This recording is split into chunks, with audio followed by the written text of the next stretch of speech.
Good morning, dear students. Welcome to another session of online class. കഴിഞ്ഞ ക്ലാസ്സിൽ നമ്മൾ discuss ചെയ്തത് ഇക്വിറ്റി അനാലിസിസിൻ്റെ ഡിഫറെൻറ്റ് മെത്തേഡ്സ് ആണ്. പ്രധാനമായിട്ടും ഇക്വിറ്റി അനാലിസിസിന് രണ്ട് ടൈപ്പ് മെത്തേഡ്സ് ആണുള്ളത്. ഒന്ന് fundamental analysis or basic analysis and on another hand technical analysis. ഇതിലെ ഫണ്ടമെൻ്റൽ അനാലിസിസ് എന്താണ് എന്നാണ് കഴിഞ്ഞ ക്ലാസ്സിൽ നമ്മൾ ഡിസ്കസ് ചെയ്തത്. ഫണ്ടമെൻ്റൽ അനാലിസിസിൻ്റെ sequence top to bottom and bottom to top എന്നുള്ള സീക്വൻസ് നമ്മൾ എങ്ങനെയാണെന്ന് ഡിസ്കസ് ചെയ്തു. എന്നാൽ സീക്വൻസ് പഠിക്കുന്നതിനും മുൻപായിട്ട്, അല്ലെങ്കിൽ അത് ഡിസ്കസ് ചെയ്യുന്നതിന് മുൻപായിട്ട്, അല്ലെങ്കിൽ അതിൻ്റെ ഓർഡർ ഡിസ്കസ് ചെയ്യുന്നതിന് മുൻപായിട്ട് എങ്ങനെയാണ് ഫണ്ടമെൻ്റൽ അനാലിസിസ് നടത്തേണ്ടത്? പ്രധാനമായിട്ടും 3 ബേസിക് പോയിൻറ്റ്സിലൂന്നിയാണ് ഫണ്ടമെൻ്റൽ അനാലിസിസ് നിൽക്കുന്നത്. അത് EIC അനാലിസിസ് ആണ്. E for economical factors, I for industrial factors and C for company factors. കഴിഞ്ഞ ക്ലാസ്സിൽ നമ്മൾ ഇക്കണോമിക്കൽ ഫാക്ടേഴ്സ് എന്തൊക്കെയാണ്, ഫണ്ടമെൻ്റൽ അനാലിസിസിനെ ഉപയോഗിക്കുന്ന അല്ലെങ്കിൽ അതിനെ എഫക്റ്റ് ചെയ്യുന്ന, അല്ലെങ്കിൽ ആ ഫണ്ടമെൻ്റൽ അനാലിസിസിനെ എഫക്റ്റ് ചെയ്യുന്ന ഇക്കണോമിക്കൽ ഫാക്ടേഴ്സ് എന്തൊക്കെയാണെന്ന് കഴിഞ്ഞ ക്ലാസ്സിൽ നമ്മൾ ഡിസ്കസ് ചെയ്തു.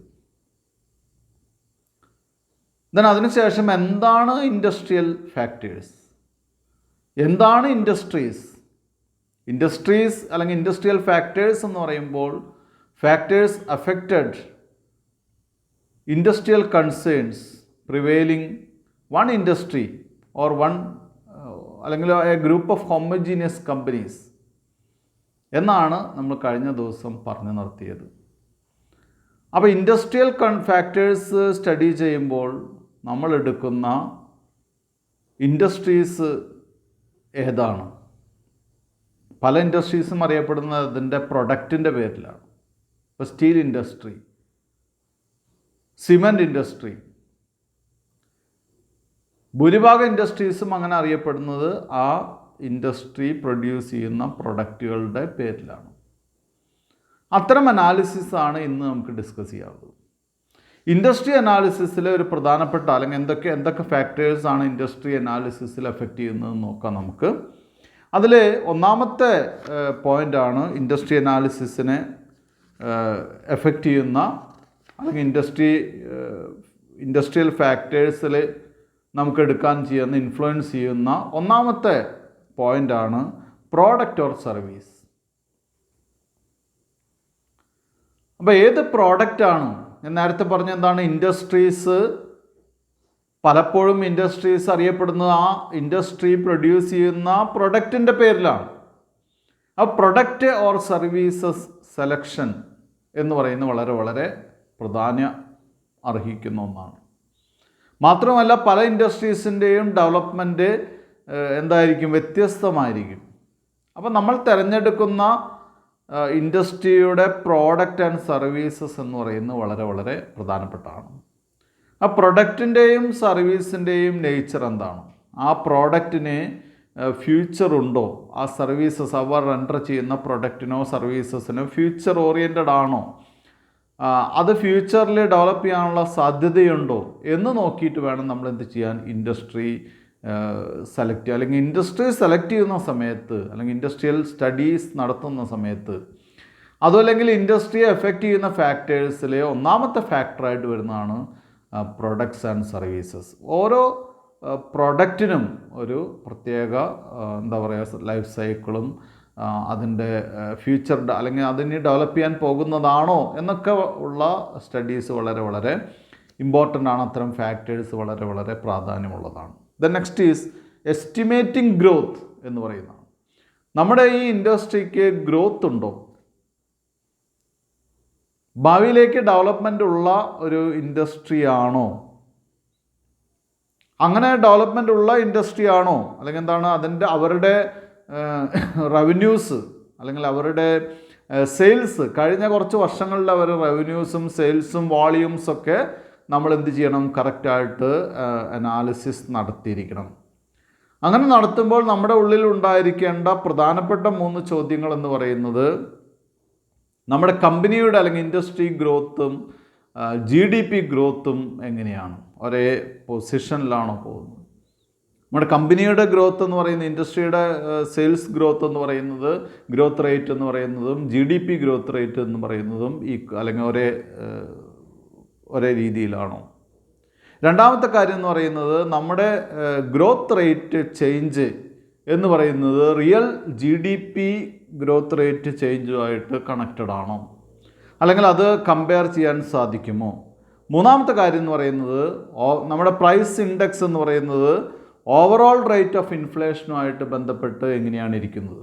നമുക്കറിയാം സ്വാഭാവികമായിട്ട് ഇൻഫ്ലേഷൻ വരുമ്പോൾ ചെറിയ പ്രൈസ് ഇൻഫ്ലേഷൻ വ്യത്യാസങ്ങൾ വരാം, അതുമായിട്ട് റിലേറ്റഡ് ആണ്.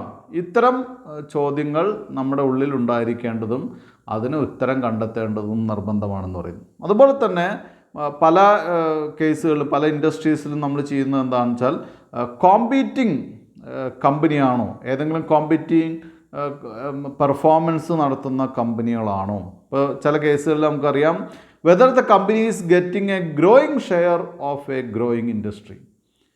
ആ ഇൻഡസ്ട്രി സ്റ്റഡി ചെയ്യുന്ന സമയത്ത് നമ്മൾ മനസ്സിലാക്കുന്നു എന്താണ്, ഏതെങ്കിലും കമ്പനികൾ ആ ഗ്രോയിങ് ഷെയറിലെ ഗ്രോയിങ് ഇൻഡസ്ട്രിയുടെ ഗ്രോയിങ് ഷെയറിൽ കിട്ടുന്ന കമ്പനികളുണ്ട്, എത്തുന്ന കമ്പനികളുണ്ടോ. A growing share of a stable industry, സ്റ്റേബിളായിട്ട് നിൽക്കുന്ന ഇൻഡസ്ട്രിയിൽ ഗ്രോയിങ് ഷെയർ ലഭിക്കുന്ന കമ്പനികളുണ്ടോ.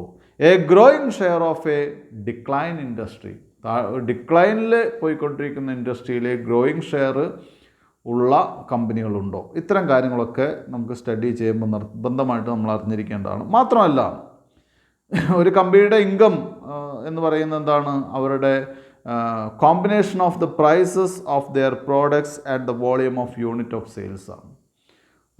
നമുക്കറിയാം പ്രൈസും അതിൻ്റെ സെയിൽസും തമ്മിൽ, യൂണിറ്റ്സ് ഓഫ് സെയിൽസും തമ്മിൽ അഭേദ്യമായിട്ടുള്ള ബന്ധമുണ്ട് അല്ലേ. നമ്മൾ പ്രൈസ് ഇൻക്രീസ് ചെയ്യുന്ന സമയത്ത് അല്ലേ, സ്വാഭാവികമായിട്ടും പ്രൈസ് ഇൻക്രീസ് ചെയ്യുമ്പോൾ നമ്മുടെ റവന്യൂ കൂടും അല്ലേ. അതുപോലെ തന്നെ എന്താണ് പ്രൈസ് സ്വാഭാവികമായിട്ടും നമുക്കറിയാം സ്റ്റെബിലിറ്റി ഓഫ് പ്രൈസ് അല്ലെങ്കിൽ സ്റ്റെബിലിറ്റി ഓഫ് വോളിയം എന്ന് പറയുന്നത് വളരെ വളരെ അത്യാവശ്യമായിട്ടുള്ള കാര്യമാണ്. അതുപോലെ തന്നെ സ്റ്റെബിലിറ്റി കറക്റ്റായിട്ട് പോകുന്നുണ്ടോ, സ്റ്റേബിളായിട്ടുള്ള സെയിൽസ് വരുന്നുണ്ടോ, സ്റ്റേബിളായിട്ടുള്ള ഇൻകം ജനറേറ്റ് ചെയ്യാൻ സാധിക്കുന്നുണ്ടോ, ഇത്തരം കാര്യങ്ങളൊക്കെ കൃത്യമായിട്ട് മനസ്സിലാക്കണം. അപ്പോൾ ഗ്രോത്ത് എസ്റ്റിമേറ്റ് ചെയ്യുന്ന സമയത്ത് ഇൻഡസ്ട്രീസിലെ ഗ്രോത്ത് എസ്റ്റിമേറ്റ് ചെയ്യുന്ന സമയത്ത് ആ ഇൻഡസ്ട്രിയുടെ ഗ്രോത്ത് കൃത്യമായിട്ട് മനസ്സിലാക്കാൻ പറ്റുന്നുണ്ടോ, GDPയുടെ അതേ ദിശയിലുള്ള ഡെവലപ്മെൻ്റ് ആണോ, അതല്ലെങ്കിൽ ഇൻഡസ്ട്രിയുടെ റേറ്റും അതുപോലെ തന്നെ GDP റേറ്റും തമ്മിൽ കറക്റ്റാണോ, ദെൻ നമ്മുടെ ഇൻഫ്ലേഷൻ റേറ്റും ഇൻഡസ്ട്രിയുടെ പ്രൈസ് ഇൻഡെക്സും ഒക്കെ ആയിട്ട് കണക്ട് ചെയ്ത് പോകുന്നുണ്ടോ. ഇത്തരം കാര്യങ്ങളൊക്കെ കൃത്യമായിട്ട് സ്റ്റഡി ചെയ്യണം. ഇനി ചില കേസുകളിൽ നമ്മൾ പറയുന്നത് കമ്പനി ഓരോ പ്രത്യേക സാഹചര്യങ്ങളിലെ മാർക്കറ്റ് ഷെയർ കൂടുതലായിട്ട് വരുന്നുണ്ടോ. അതായത് ചില കേസുകളിൽ നമുക്കറിയാം ഗ്രോയിങ് ഇൻഡസ്ട്രിയിലെ ഗ്രോയിങ് ഷെയർ ആയിട്ട് കമ്പനിക്ക് കൂടുതൽ ഗ്രോയിങ് ഷെയർ കളക്ട് ചെയ്യാൻ സാധിക്കുന്നുണ്ടോ. അത്തരം കാര്യങ്ങളൊക്കെ കൂടുതലായിട്ട് സ്റ്റഡി ചെയ്യണം. Then next is third point is industry life cycle. Industry life cycle എന്ന് പറഞ്ഞാൽ നമുക്കറിയാം അല്ലെങ്കിൽ എല്ലാ ഇൻഡസ്ട്രീസിനും എല്ലാ പ്രോഡക്റ്റിനും കമ്പനിക്കെല്ലാം തന്നെ ഒരു ലൈഫ് സൈക്കിൾ ഉണ്ട് എന്ന് നമുക്കറിയാം. ഇൻഡസ്ട്രി ലൈഫ് സൈക്കിൾ എന്ന് പറയുമ്പോൾ നമുക്കറിയാം പല ഇൻഡസ്ട്രീസിനും, ഇപ്പോൾ നിങ്ങളുടെ ടെക്സ്റ്റിലെ എക്സാമ്പിളായിട്ട് പറഞ്ഞ് റെയിൽവേ ഇൻഡസ്ട്രിയാണ്. കുറേ വർഷങ്ങളായിട്ട് മെച്യൂരിറ്റി സ്റ്റേജിലെത്തി നിൽക്കുന്നു, ഇപ്പോഴും അങ്ങനെ പോകുന്നു, അല്ലെങ്കിൽ ഡിക്ലൈനിലേക്ക് തുടക്കം വെച്ചിരിക്കുന്നു എന്നൊക്കെ. പക്ഷേ ഒരുപാട് വർഷങ്ങളായിട്ട് മെച്യൂരിറ്റി സ്റ്റേജിൽ നിൽക്കുന്ന ഒരു ബിസിനസ്സാണ്. അതുപോലെ തന്നെ സ്റ്റീൽ ഇൻഡസ്ട്രി തുടക്കത്തിലൊക്കെ ഒരുപാട് ഡെവലപ്മെൻറ്റ് ആയി വന്നിട്ടുള്ളതാണ്. പക്ഷേ നവേഡേയ്സ് കുറച്ച് കാലങ്ങളായിട്ട് മെച്യൂരിറ്റിയുടെ അവസാന സ്റ്റേജിൽ അല്ലെങ്കിൽ അതിനേക്കാൾ കൂടുതലായിട്ട് ഡിക്ലൈൻ്റെ തുടക്കത്തിൽ എന്നൊക്കെ വേണമെങ്കിൽ പറയാവുന്ന സ്റ്റേജിൽ നിൽക്കുന്ന ഒരുപാട് കോമ്പറ്റീഷൻസ് വരുന്നു. സ്വാഭാവികമായിട്ട് റേറ്റ് കുറയ്ക്കേണ്ട ഒരു അവസ്ഥയിലേക്ക് വരുന്നു. ഇങ്ങനെ ഇൻഡസ്ട്രീസ് നമ്മൾ തിരഞ്ഞെടുക്കുന്ന സമയത്ത്, സ്റ്റഡി ചെയ്യുന്ന സമയത്ത് അതിൻ്റെ ലൈഫ് സൈക്കിളിൽ ആ ഇൻഡസ്ട്രി എവിടെ നിൽക്കുന്നു. നമുക്കറിയാം ഒരു തുടക്കത്തിലുള്ള ഒരു പുതിയ പ്രോഡക്റ്റാണ്, അതിൻ്റെ ഇന്നോവേറ്റ് അല്ലെങ്കിൽ എന്താണ് അതിൻ്റെ ജനറേഷൻ സ്റ്റേജിലാണെന്നുണ്ടെങ്കിൽ അവിടെ ഇൻവെസ്റ്റ് ചെയ്യുന്നത് വളരെ റിസ്കി ആയിട്ടുള്ളൊരു കാര്യമാണ്. അതേസമയം ഡെവലപ്മെൻറ്റ് സ്റ്റേജ് കഴിഞ്ഞ് അല്ലെങ്കിൽ ഡെവലപ്മെൻറ്റ് സ്റ്റേജിലാണ് ഓൾമോസ്റ്റ് നമുക്കറിയാം ഇത് ഡെവലപ്പ് ചെയ്യാൻ പോകുകയാണെന്ന് അറിയാം എന്നുണ്ടെങ്കിൽ സ്വാഭാവികമായിട്ടും നമുക്ക് എന്ത് ചെയ്യാം, വളരെ ഫ്രീ ആയിട്ട് നമുക്ക് റിസ്ക് ഫ്രീ ആയിട്ട് നമുക്ക് ആ കമ്പനിയിൽ എന്ത് ചെയ്യാൻ സാധിക്കും, ഇൻവെസ്റ്റ് ചെയ്യാൻ സാധിക്കും. അപ്പോൾ ലൈഫ് സൈക്കിളിൽ എവിടെ നിൽക്കുന്നു എന്നുള്ള കാര്യം വളരെ വളരെ ഇമ്പോർട്ടൻ്റ് ആണ്. ഇപ്പോൾ നമ്മളൊരു വലിയ ഗ്രോത്ത് ഒന്നും ഭാവിയിലേക്ക് ഉണ്ടാവില്ല, അല്ലെങ്കിൽ ഭാവിയിലേക്ക് കൂടുതൽ കോമ്പറ്റീഷൻസ് വരാകാവുന്ന ഒരു ഇൻഡസ്ട്രിയാണ്. ഒരുപാട് കമ്പനികൾ ഓൾറെഡി ഉള്ള ഒരു സ്റ്റേജിലാണ് നിൽക്കുന്നത്. ആ ഇൻഡസ്ട്രിക്ക് ഇനി ഫ്യൂച്ചർ ഡെവലപ്മെൻറ്റ് ഇല്ല, അല്ലെങ്കിൽ ഒരുപാട് വലിയ ഡെവലപ്മെൻറ്റ്സ് ഒന്നും വരാനില്ല എന്നുള്ള കമ്പനിയിൽ നമുക്ക് ഇൻവെസ്റ്റ് ചെയ്യാൻ വലിയ താല്പര്യം ഉണ്ടാവില്ല. അതേപോലെ തന്നെ തുടക്കത്തിലുള്ള ഒരു എന്താ പറയുക, ഒരു ഓപ്പണിംഗ് ഗ്രോത്ത് സ്റ്റേജിൽ വരുന്ന ഒരു കമ്പനിയിലേക്ക് നമുക്ക് ഇൻവെസ്റ്റ് ചെയ്യാനും പേടിയാണ്. കാരണം എന്താണ്, അത് എങ്ങനെയായിരിക്കും, അതിൻ്റെ റിസൾട്ട് എങ്ങനെയാണെന്ന് പറയാൻ സാധിക്കില്ല. ഇത് ഡെവലപ്പ് ചെയ്യില്ലേ എന്ന് പറയാൻ സാധിക്കും. അപ്പോൾ ഇൻഡസ്ട്രി ലൈഫ് സൈക്കിൾ എന്ന് പറയുന്നത് വളരെ വളരെ പ്രധാനപ്പെട്ടൊരു കാര്യമാണ്. ഇത് ഡെവലപ്പ് ചെയ്യില്ല എന്ന് നമുക്ക് പറയാൻ സാധിക്കില്ല. Fourth point is raw material and other inputs ആണ്. റോ മെറ്റീരിയൽ നമുക്കറിയാം, റോ മെറ്റീരിയൽസിൻ്റെ വളരെ കൃത്യമായിട്ടുള്ള അല്ലെങ്കിൽ എന്താണ് അല്ലെങ്കിൽ അൺഇൻറ്ററപ്റ്റഡ് ആയിട്ടുള്ള സപ്ലൈ ഓഫ് റോ മെറ്റീരിയൽസ് ആണ് നമുക്ക് കൃത്യമായിട്ടുള്ള പ്രൊഡക്ഷനെ സഹായിക്കുന്നത്, അല്ലേ? റോ മെറ്റീരിയൽസ് കിട്ടാനുള്ള സാധ്യതയില്ലാത്ത ഒരു സ്ഥാപനമാണെങ്കിൽ അല്ലെങ്കിൽ എന്താണ് ഒരു ഏരിയ ആണെങ്കിൽ നമുക്ക് ഒരിക്കലും അത് ഡെവലപ്പ് ചെയ്യാൻ സാധിക്കില്ല. റോ മെറ്റീരിയൽസിൻ്റെ അളവ് കുറവാണ്, അല്ലെങ്കിൽ റോ മെറ്റീരിയൽസ് നമുക്ക് അവൈലബിലിറ്റി കുറവായിട്ടുള്ള ഒരു ഇൻഡസ്ട്രി ആണെന്നുണ്ടെങ്കിൽ അതിനെ ആ കമ്പനിക്ക് ഡെവലപ്പ് ചെയ്യാൻ സാധിക്കില്ല. അതേസമയം free flow of raw materials ഉറപ്പുള്ള ഒരു ടൈപ്പ് ഓഫ് കമ്പനി ആണെങ്കിൽ, ഒരു ഇൻഡസ്ട്രി ആണെങ്കിൽ അത് സ്വാഭാവികമായിട്ടും എന്താണ് പ്രൊഡക്ഷൻ കൃത്യമായിട്ട് നടക്കാനും അതിൻ്റെ പ്രോഫിറ്റബിലിറ്റി ഏൺ ചെയ്യാനൊക്കെ സാധിക്കും. ഇനി പല കേസുകളിൽ നമുക്കറിയാം റോ മെറ്റീരിയൽസിൻ്റെ പല കാര്യങ്ങൾ, ഇപ്പോൾ കേരളത്തിൽ തന്നെ പല ചെറിയ സ്മോൾ സ്കെയിൽ ഇൻഡസ്ട്രീസ് ഉണ്ട്.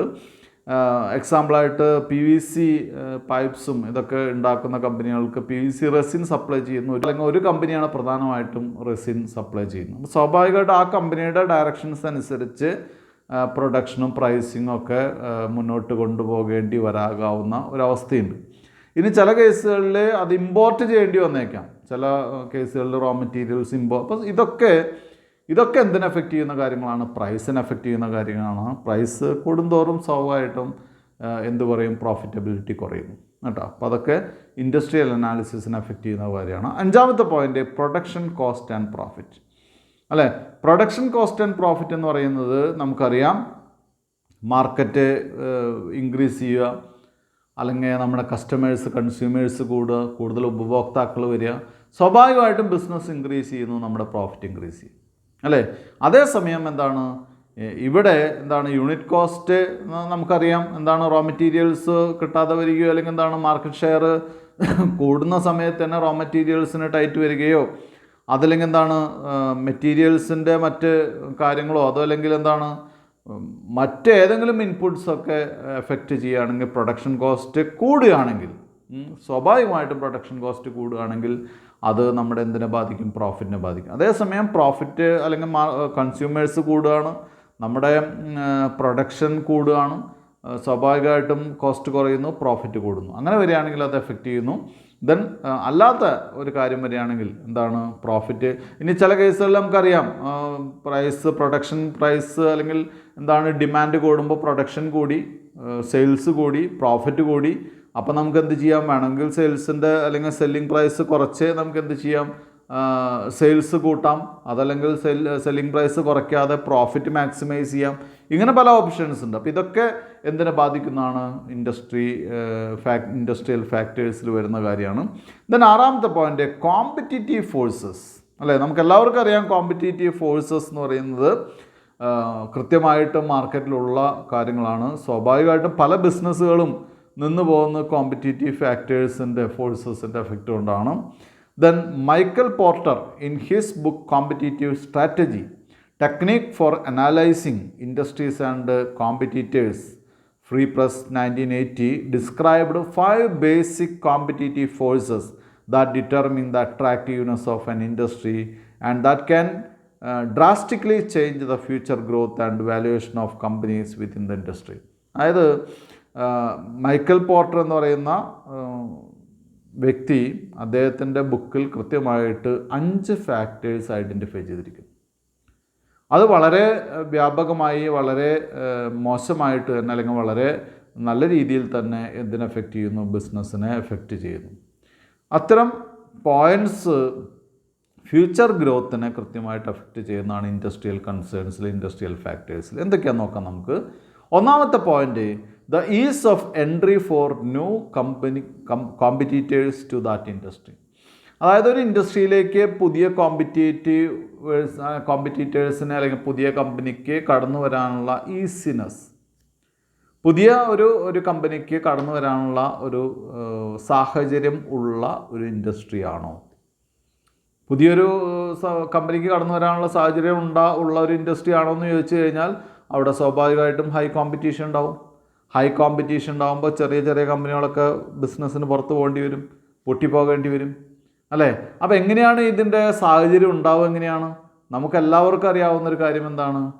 വലിയ ഇൻവെസ്റ്റ്മെൻറ്റും വലിയ അഡ്വർടൈസ്മെൻറ്റ്സും അല്ലെങ്കിൽ വലിയ ഇൻഫ്രാസ്ട്രക്ചറൊക്കെ വേണ്ടി വരുന്ന മേഖലകളിലേക്ക് കടന്നു വരാനുള്ള, മറ്റ് കമ്പനികൾ കടന്നു വരാനുള്ള സാധ്യത കുറവാണ്. അപ്പോൾ അവിടെ കുറച്ച് കമ്പനികൾ ഉണ്ടായിരിക്കും, അവരാണ് മാർക്കറ്റ് ലീഡേഴ്സ്. അവിടെ പുതിയൊരു കമ്പനി വന്ന് ആ പ്രോഡക്റ്റിൻ്റെ അല്ലെങ്കിൽ ആ മാർക്കറ്റ് പിടിക്കുക എന്ന് പറയുന്നത് ബുദ്ധിമുട്ടുള്ള കാര്യമാണ്. മനസ്സിലായല്ലോ? മാത്രമല്ല ഹ്യൂജ് ഇൻവെസ്റ്റ്മെൻറ്റ് അവർക്ക് വേണ്ടി വരാം. അപ്പോൾ അതുകൊണ്ട് അത്തരം ഫാക്ടേഴ്സ്, ഹ്യൂജ് ഇൻവെസ്റ്റ്മെൻറ്റ്, അതുപോലെ തന്നെ വലിയ ഇൻഫ്രാസ്ട്രക്ചർ ഫെസിലിറ്റീസ്, മറ്റു കാര്യങ്ങളൊക്കെ വേണ്ടി വരുന്ന കാരണം കൊണ്ട് തന്നെ അത്തരം വളരെ ഈസി ആയിട്ട് കടന്നു വരാൻ പറ്റുന്നൊരു ബിസിനസ് ആണെങ്കിൽ അവിടെ ഈ പ്രോഡക്റ്റിനോ ഈ കമ്പനിക്ക് ഒരു ബെറ്റർ ഫ്യൂച്ചർ ഉണ്ടാവുമെന്ന് പ്രഡിക്റ്റ് ചെയ്യാൻ സാധ്യമല്ല. കാരണം എന്താ വെച്ചാൽ ഏത് സമയം പുതിയ കമ്പനികൾ വരാം, കോമ്പറ്റീഷൻ ഹയർ ആവാം, സ്വാഭാവികമായിട്ട് പ്രൈസ് കുറയ്ക്കേണ്ടി വരും. പ്രൈസ് കുറച്ചാൽ അത് പ്രോഫിറ്റിനെ ബാധിക്കും. പ്രോഫിറ്റിനെ ബാധിച്ചാൽ സ്വാഭാവികമായിട്ടും നമ്മുടെ ഇൻഡസ്ട്രിയൽ ഫാക്ടേഴ്സ് എഫക്റ്റ് ചെയ്യുന്ന ഫാക്ടറായിട്ട് മാറും അത്, അല്ലേ? അപ്പോൾ ഒരു ഈസിനെസ് ഉണ്ടെങ്കിൽ പുതിയ കമ്പനിക്ക്, പുതിയ പ്രോഡക്റ്റിനെ, പുതിയ മോഡൽസിനെ അല്ലെങ്കിൽ പുതിയ കോമ്പറ്റീറ്റേഴ്സിനെ എൻ്റർ ചെയ്യാനുള്ള ഈസിനെസ് ഉണ്ടെങ്കിൽ അതൊരു ഫാക്ടറാണ്, എഫക്റ്റ് ചെയ്യുന്ന പോയിൻ്റാണ്. Second point, the degree of competition between existing firms, അല്ലേ?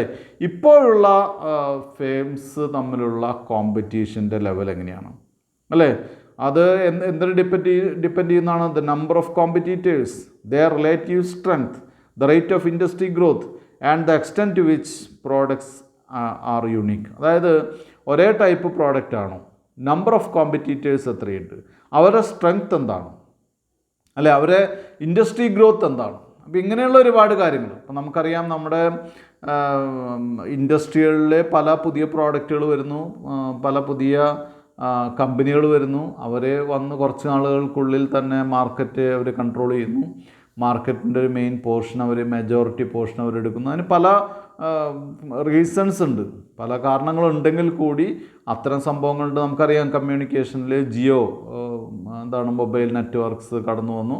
അന്ന് വരെ ഉണ്ടായിരുന്ന കുറച്ച് കമ്പനികൾ സ്വാഭാവികമായിട്ടും അവരിതിനോട് ചേർന്നു, അല്ലെങ്കിൽ മെജോറിറ്റി മാർക്കറ്റ് ഷെയർ പിടിക്കാൻ ആ കമ്പനിക്ക് കഴിഞ്ഞു. അങ്ങനെയൊക്കെയുള്ള കേസ് വരാം. അപ്പോൾ കോമ്പറ്റീറ്റേഴ്സ് വരുന്ന സമയത്ത് മറ്റ് കമ്പനികളെ അത് ഡയറക്റ്റായിട്ട് എന്ത് ചെയ്യുന്നു, എഫക്റ്റ് ചെയ്യുന്നു. അതാണ് ആദ്യം പറഞ്ഞ കോമ്പറ്റീറ്റേഴ്സിന് വരാനുള്ള ഈസിനെസ് ഉണ്ടോ. രണ്ടാമത്തെ പോയിൻ്റായിട്ട് പറയുന്നത് degree of competition prevailing in the market. നമ്മളിപ്പോഴത്തെ മാർക്കറ്റിലുള്ള ഡിഗ്രി ഓഫ് കോമ്പറ്റീഷൻ എങ്ങനെയാണ്, ആ കോമ്പറ്റീറ്ററുടെ നമ്പർ എങ്ങനെയാണ്, കോമ്പറ്റീറ്ററുടെ സ്ട്രെങ്ത് എന്താണ്, ഇനി ഫ്യൂച്ചർ ഉണ്ടോ, ഈ ഇൻഡസ്ട്രിക്ക് ഫ്യൂച്ചർ ഉണ്ടോ, ഇത്രയൊക്കെ കോമ്പറ്റീഷൻ ഉണ്ടായിട്ട് പോലും ഇതിന് ഫ്യൂച്ചർ ഉണ്ടോ എന്നുള്ള കാര്യം ആണ് രണ്ടാമത്തെ പോയിന്റ്. മൂന്നാമത്തെ പോയിന്റ് എന്ന് പറയുന്നത് the potential for pressure from substitute products. Substitute പ്രോഡക്ട്സിൻ്റെ പ്രഷർ ഉണ്ടോ എന്നുള്ളതാണ്. നമുക്കറിയാം, നമുക്ക് ഒരു പ്രോഡക്റ്റ് ഉപയോഗിക്കുന്ന ആളുകളാണ് നമ്മൾ, പക്ഷേ അതിന് വില കൂടുതലാണ്. അതേസമയം അതിനേക്കാൾ ക്വാളിറ്റി കുറഞ്ഞാൽ, അല്ലെങ്കിൽ ക്വാളിറ്റി കുറഞ്ഞ്, അല്ലെങ്കിൽ അതിൻ്റെ ഉപയോഗം ഏറെക്കുറെ നടക്കാവുന്ന അതിനോട് സാമ്യമുള്ള മറ്റ് പ്രോഡക്റ്റുകൾ ഉണ്ടെങ്കിൽ വില കൂടിയ പ്രോഡക്റ്റ് നമ്മൾ ഒഴിവാക്കുകയും മറ്റ് പ്രോഡക്റ്റുകൾ നമ്മൾ എന്ത് ചെയ്യുകയും ചെയ്യുന്നു, വാങ്ങുകയും ഉപയോഗിക്കുകയും ചെയ്യുന്നു. ഇങ്ങനെയുള്ള മറ്റ് പ്രോഡക്റ്റുകളുടെ പ്രഷറുണ്ടോ നമ്മുടെ പ്രോഡക്റ്റിൻ്റെ അല്ലെങ്കിൽ നമ്മുടെ ഇൻഡസ്ട്രി ആയിട്ട് ബന്ധപ്പെട്ട മറ്റ് പ്രോഡക്റ്റുകളുടെ സബ്സ്റ്റിറ്റ്യൂഷൻ നടത്താവുന്ന പ്രോഡക്റ്റുകളുടെ പ്രഷർ നമുക്കുണ്ടോ? സ്വാഭാവികമായിട്ടും അങ്ങനെ പ്രഷർ വന്നു കഴിഞ്ഞാൽ പ്രീമിയം കസ്റ്റമേഴ്സ് മാത്രമേ നമ്മുടെ പ്രോഡക്റ്റ് യൂസ് ചെയ്യുള്ളൂ. അല്ലാത്ത മെജോറിറ്റി ആളുകൾ ചിലപ്പോൾ അതിൽ നിന്ന് വിഡ്രോ ചെയ്തെന്ന് വരാം. അത്തരം ഒരു ബുദ്ധിമുട്ടുണ്ടോ, അത്തരം ഒരു എഫക്റ്റ് വരാൻ സാധ്യതയുണ്ടോ എന്നുള്ളതാണ് മൂന്നാമത്തെ പോയിൻ്റായിട്ട് പറയുന്നത്. ഫോർത്ത് പോയിൻ്റായിട്ട് പറയുന്നത് the extent to which buyers of the product or service can put pressure on the company to lower prices. നമ്മുടെ ബയേഴ്സ്, നമ്മുടെ ഉപഭോക്താക്കൾ, നമ്മുടെ ബയേഴ്സ്, അവർ നമ്മളെ കമ്പനിയെ പ്രഷറൈസ് ചെയ്യാനുള്ള സാഹചര്യമുണ്ടോ? പല കേസുകളിൽ അങ്ങനെയുണ്ടല്ലോ. ബയേഴ്സ് പ്രഷറൈസ് ചെയ്യും. എന്തിനു വേണ്ടി? വില കുറയ്ക്കുന്നതിന് വേണ്ടി ബയേഴ്സ് പ്രഷറൈസ് ചെയ്യുന്ന സാഹചര്യമുണ്ട്. അത്തരം സാഹചര്യമുണ്ടോ? അങ്ങനെ വില കുറയ്ക്കേണ്ടി വരുമോ? വില കൂട്ടാൻ പറ്റാത്തൊരു സാഹചര്യം ഉണ്ടോ? അത്തരം കാര്യങ്ങളുണ്ടെങ്കിൽ അത് അതിൻ്റെ ഫ്യൂച്ചറിനെ ബാധിക്കും, ആ ബിസിനസ്സിൻ്റെ ഫ്യൂച്ചറിനെ ബാധിക്കും. Then fifth point, the extent to which suppliers of raw materials or inputs can put pressure on the company to pay more of these resources. പല കാര്യങ്ങളും ഞാൻ നേരത്തെ ഒരു എക്സാമ്പിൾ പറഞ്ഞ പോലെ തന്നെ നമ്മുടെ റോ മെറ്റീരിയൽ സപ്ലയേഴ്സ്, നമ്മുടെ ഇൻപുട്ട് സപ്ലയേഴ്സ്, ഇവരൊക്കെ നമ്മളെന്ത് ചെയ്യുന്നു? പ്രഷറൈസ് ചെയ്യുന്നുണ്ടോ? അവർ കൂടുതൽ എമൗണ്ടിന് ഡിമാൻഡ് ചെയ്യുന്നുണ്ടോ? അങ്ങനെ ഡിമാൻഡ് ചെയ്താൽ സ്വാഭാവികമായിട്ടും നമ്മുടെ പ്രോഫിറ്റ് കുറയുകയും അത് നമ്മുടെ പ്രോഫിറ്റബിലിറ്റിയെ ബാധിക്കുകയും അത് എന്തിനെ ബാധിക്കുകയും ചെയ്യുന്നു? നമ്മുടെ കോമ്പറ്റീറ്റീവ് ഫോഴ്സായിട്ട് മാറുകയും അല്ലെങ്കിൽ അത് അത്തരം മേഖലകളിൽ നമ്മളെന്ത് ചെയ്യുന്നു? മാറ്റുകയും ചെയ്യുന്നു. ഇനി ഇതൊക്കെയാണെങ്കിലും ഫൈനൽ അനാലിസിസിൽ പറയുന്നത് എന്താണെന്ന് വെച്ചാൽ കസ്റ്റമേഴ്സിൻ്റെ നീഡ്സ് കവർ ചെയ്യാൻ പറ്റുന്ന പ്രോഡക്റ്റാണോ? അതാണ് പ്രധാനപ്പെട്ട കാര്യം. കസ്റ്റമേഴ്സിൻ്റെ നീഡ് ഇപ്പോഴല്ല, ഫ്യൂച്ചറിലും നമുക്ക് പല പ്രോഡക്റ്റുകളുണ്ടല്ലോ. ഇപ്പം മുൻപ് നമ്മൾ ഉപയോഗിച്ചിരുന്ന പല പ്രോഡക്റ്റ് ഇപ്പോൾ ഇന്ന് മാർക്കറ്റിലില്ല. മൊബൈൽ ഫോൺ ഇറങ്ങിയ കാലത്ത് ഉപയോഗിച്ചിരുന്ന ബ്രാൻഡിന് ഇപ്പോൾ തീരെ മാർക്കറ്റില്ല. ഇപ്പോൾ ആ സ്ഥാനത്ത് പുതിയ പുതിയ ബ്രാൻഡുകൾ കൂടി വന്നു. അപ്പോൾ അത്തരം ഞാൻ പറയുന്ന ഒരു ബ്രാൻഡ് മാത്രമാണ്, ഇൻഡസ്ട്രി ആയിട്ട് ബന്ധമില്ല. അതിന് ഒരു എക്സാമ്പിൾ ബ്രാൻഡിൽ ഒതുക്കി പറഞ്ഞാണ്. ഇൻഡസ്ട്രി ഇപ്പോൾ നമ്മൾ പഠിക്കുന്ന എക്സാമ്പിളായിട്ട് അതിന് യാതൊരു ബന്ധമില്ല. അപ്പോൾ അതിന് പ്രോഡക്റ്റ് കസ്റ്റമേഴ്സിന് പറ്റിയ പ്രോഡക്റ്റാണോ എന്നുള്ളതാണ് ഏറ്റവും ഫൈനൽ അനാലിസിസ് എന്ന് പറയുന്നത്. ഇനി നെക്സ്റ്റ് 7th പോയിൻറ്റ്, കോമ്പറ്റീറ്റീവ് ഫോഴ്സാണ്. നമ്മൾ ഇത്രയും പോയിൻ്റ് പറഞ്ഞത്. കോമ്പറ്റീറ്റീവ് ഫോഴ്സിൽ നമ്മൾ 5 പോയിൻ്റ് പറഞ്ഞു. The ease of entry for new competitors, പുതിയ കോമ്പറ്റീറ്റേഴ്സിൻ്റെ ഈസിനെസ്, എൻട്രി ചെയ്യാനുള്ള ഈസിനെസ് ഒരു പ്രധാനപ്പെട്ട പോയിൻ്റാണ്. Degree of competition available in existing conditions, existing firms. The potential for pressure from substitute products, അതൊരു പ്രധാനപ്പെട്ട പോയിൻ്റാണ്. സബ്സ്റ്റിറ്റ്യൂട്ട് പ്രോഡക്ട്സിൻ്റെ ഭാഗത്തുനിന്നുള്ള potential. Then pressure from consumers and അവർ കസ്റ്റമേഴ്സിൻ്റെ കയ്യിൽ നിന്നുള്ള pressure and the pressure from suppliers of raw materials and other inputs. ഇത്രയാണ് നമുക്ക് പറയുന്നത്. Finally if the product meet customers needs എന്നുള്ള പോയിൻ്റ് കൂടി നമ്മൾ പറയും. ഇപ്പോൾ 5 പോയിൻ്റുകളായിട്ട് നമ്മുടെ കോമ്പറ്റീറ്റീവ് ഫാക്ടർ തിരിച്ചിരിക്കുകയാണ്. 7th point, cyclical industries. Cyclical industries എന്ന് പറയുമ്പോൾ നമുക്ക് ആ പേരിൽ നിന്ന് തന്നെ അറിയാൻ സാധിക്കും, സൈക്ലിക്കൽ ബെനിഫിറ്റ്സ് എടുക്കുന്ന കമ്പനികളാണ്. അതായത് ഇൻഡസ്ട്രിയുടെ പൊസിഷൻ അനുസരിച്ച്. ഇപ്പോൾ നമ്മുടെ ഇക്കണോമി ബൂം കണ്ടീഷനിലാണെങ്കിൽ അവരെന്ത് ചെയ്യുന്നു? സ്വാഭാവികമായിട്ടും റൈസ് ചെയ്യുന്നു, പ്രോഫിറ്റ് കൂടുന്നു, കൂടുതൽ ബെനിഫിറ്റ്സ് എടുക്കുന്നു, കൂടുതൽ പ്രോഫിറ്റ്സ് എടുക്കുന്നു. ദെൻ അത് ഇൻഡസ്ട്രി ഒരു ഡിപ്രഷൻ പീരീഡിലേക്ക് പോവുകയാണെങ്കിൽ സ്വാഭാവികമായിട്ട് അവർ ഡൗൺ ചെയ്യുന്നു, അവരുടെ സെയിൽസ് കുറയുന്നു, പ്രോഫിറ്റബിലിറ്റി കുറയുന്നു, അവരുടെ ഏണിങ്സ് കുറയുന്നു, അങ്ങനെ പോകുന്നു. ഇനി ഇതിൻ്റെ ഓപ്പോസിറ്റ് ഉണ്ട്. ഓപ്പോസിറ്റ് എന്ന് പറയുന്നത് ഡിഫെൻസീവ് മെക്കാനിസം ഉള്ള കമ്പനികളാണ്. അവർ എന്ത് ചെയ്യുന്നു? ഒരു ഡിഫെൻസീവ് മെക്കാനിസത്തിൽ അവർ എന്ത് ചെയ്യുന്നു? അധികം പ്രൈസ് ഒരു വലിയ സാഹചര്യം വന്നാൽ അവരെന്ത് ചെയ്യുന്നു? അവർ ഒരുവിധം നോർമൽ രീതിയിൽ പോകുന്നു. ദെൻ ഡിപ്രഷൻ സ്റ്റേജിലേക്ക് പോകുന്ന സമയത്തും അവരൊരു മീഡിയം സെയിൽസിലും അതുപോലെ തന്നെ മീഡിയം ഇൻകത്തിലും മീഡിയം ഡിവിഡൻഡിലോ റേറ്റിലൊക്കെ പിടിച്ചു നിൽക്കുന്ന കമ്പനികളെയാണ് ഡിഫെൻസീവ് സ്റ്റേജിലുള്ള കമ്പനികൾ എന്ന് പറയുന്നത്. അപ്പോൾ ആളുകൾ ചില സമയത്ത് ഡിഫെൻസീവ് സ്റ്റേജിൽ ഉള്ള കമ്പനികൾ സെലക്ട് ചെയ്യാം. കാരണം എന്താണെന്ന് വെച്ചാൽ കൂടുതൽ സെക്യൂറാണ്, കൂടുതൽ സെക്യൂരിറ്റി ഓറിയൻറ്റഡ് ആയിട്ട് നമുക്ക് ഇൻവെസ്റ്റ് ചെയ്യാം എന്നൊക്കെ പറയുന്നു. ചില ആളുകൾ സൈക്ലിക്കൽ കമ്പനിയിൽ ബൂം പീരീഡിലൊക്കെ ഇൻവെസ്റ്റ് ചെയ്യാം എന്ന് വിചാരിക്കുന്ന ആളുകളുണ്ട്. ആ സമയത്ത് ഇൻവെസ്റ്റ് ചെയ്യുമ്പോൾ സ്വാഭാവികമായിട്ടും ബൂം പീരീഡ് ആകുമ്പോൾ എല്ലാ കമ്പനികൾക്കുള്ള ഡെവലപ്മെൻറ്റ് ഈ ഇൻഡസ്ട്രീസിലും സംഭവിക്കുന്നു. അങ്ങനെ വരാവുന്ന കമ്പനികളുണ്ട്. അപ്പോൾ സൈക്ലിക്കൽ ഇൻഡസ്ട്രീസ് എന്ന് പറയുന്ന ഒരു ടേമിൽ നമ്മൾ പഠിക്കുന്ന പ്രധാനമായിട്ടും കമ്പനികളെ നമുക്ക് രണ്ടായിട്ട് ഡിവൈഡ് ചെയ്യാം, സൈക്ലിക്കലും അതുപോലെ തന്നെ ഡിഫെൻസീവും. ദെൻ ഡിഫെൻസീവിൽ പറയുന്നത് എന്താണെന്ന് വെച്ചാൽ സ്വാഭാവികമായിട്ട് നമ്മുടെ ഡിഫെൻസീവ് പൊസിഷൻ്റെ അഡ്വാൻറ്റേജ് കിട്ടുന്ന കമ്പനികളാണ്. അവർ ഡിപ്രഷൻ സമയത്തും ഒരു മീഡിയം അല്ലെങ്കിൽ എന്താണ് ഒരു മിനിമം ഗ്യാരണ്ടി ഉള്ള കമ്പനികളാണ്. ഇത്തരം കമ്പനികളെ നമുക്ക് blue chip industry, defensive blue chip industry എന്ന് പറയാം. കാരണം എന്താ വെച്ചാൽ ഡിപ്രഷൻ സ്റ്റേജിലും അവരൊരു മീഡിയം സെയിൽസും മീഡിയം പ്രോഫിറ്റബിലിറ്റി ഒക്കെ കൊടുക്കുന്ന കമ്പനികളെയാണ് ബ്ലൂ ചിപ്പ് ഇൻഡസ്ട്രി കമ്പനീസ് എന്ന് പറയുന്നു. ദെൻ എട്ടാമത്തെ പോയിന്റ് സ്പെക്കുലേറ്റീവ് ഇൻഡസ്ട്രീസ്. അപ്പം സ്പെക്കുലേറ്റീവ് ഇൻഡസ്ട്രീസ് എന്ന് പറഞ്ഞു കഴിഞ്ഞാൽ നമുക്ക് എല്ലാവർക്കും അറിയാം എന്താണ്, ഇൻവെസ്റ്റ്മെൻറ്റ് സാധാരണ നമ്മൾ നടത്തുന്ന എല്ലാ ഷെയറിലും നടത്തുന്നത് സ്പെക്കുലേറ്റീവാണ്. ഒരു ഏരിയയിൽ പറഞ്ഞാൽ സ്പെക്കുലേറ്റീവാണ്, നമുക്ക് മുഴുവൻ ഉറപ്പിച്ച് പറയാൻ സാധിക്കില്ല.